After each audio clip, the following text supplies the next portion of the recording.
Hello, welcome back. Well, after what seemed to me at least like a long and arduous winter, spring is finally here. The buds are forming on the trees and everybody's finding their own way to celebrate. I decided to celebrate by having an artificial knee installed because the old one had stopped working. I spent a week celebrating spring in hospital, and then, once I was released into the wild, I found myself with nothing to do. But luckily, people, especially one's friends, can be very generous. One friend gave me this sailing ship. It's not completely unbuilt. Her father started it, but never finished it, and she thought I might enjoy doing the masts and the rigging.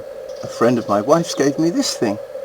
It wasn't completely assembled, so I finished putting it together, and it didn't work, so I cleaned the battery terminals, and now it works, though at first I didn't understand what it was. It has an on-off switch on the back, and if you do turn it on, it does this. It took me a while to understand exactly what it does and what it's for, because eventually the same guy gave me a brand new one in the packaging. And I understood at last that it's a toy robot. It's a self-assembly kit for kids to put together. It's meant to be educational. So, here it says, build, recycle, create. A unique robot that is as much a science project as it is a toy. Robug emits sound and moves across the floor. It's clearly modelled on a housefly. And I suppose they're claiming that it involves recycling because you're using an empty soda can as the thing's body.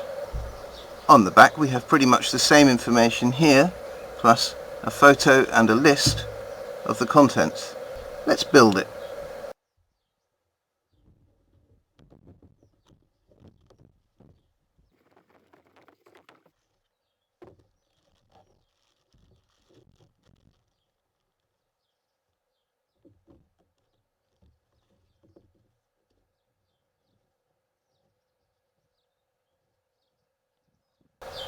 Okay, we've got a safety warning, small parts, choking hazards, battery polarity warning, and a neat little table of all the contents.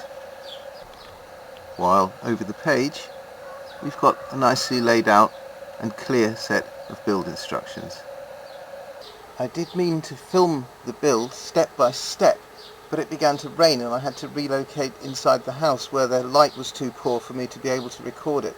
And unfortunately, once I'd started, I didn't have the willpower to stop building. It's just stopped raining, however, in the nick of time, because the last things to do are to insert the batteries in the battery case cover and to fit the soda can. Now, it said nothing about painting the soda can in the instructions, but I noticed the one on the box lid was painted, and as this particular robot is intended to resemble a housefly, I chose to paint my soda can in black.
Well, I do think this is a worthwhile product. The quality is excellent, the instructions are really clear, and it only took me about 40 minutes to put the housefly robot together. The housefly robot is quite interesting in that it doesn't have any wheels, and it progresses by vibrating its wire legs. That did make it very, very difficult to record, as I'd try and set it to walk past the camera and it would just wander off and do its own thing. But still, it's a robot, and I guess displaying a degree of autonomy is a robotic feature in itself. So, I hope you enjoyed this little video. Thanks for watching.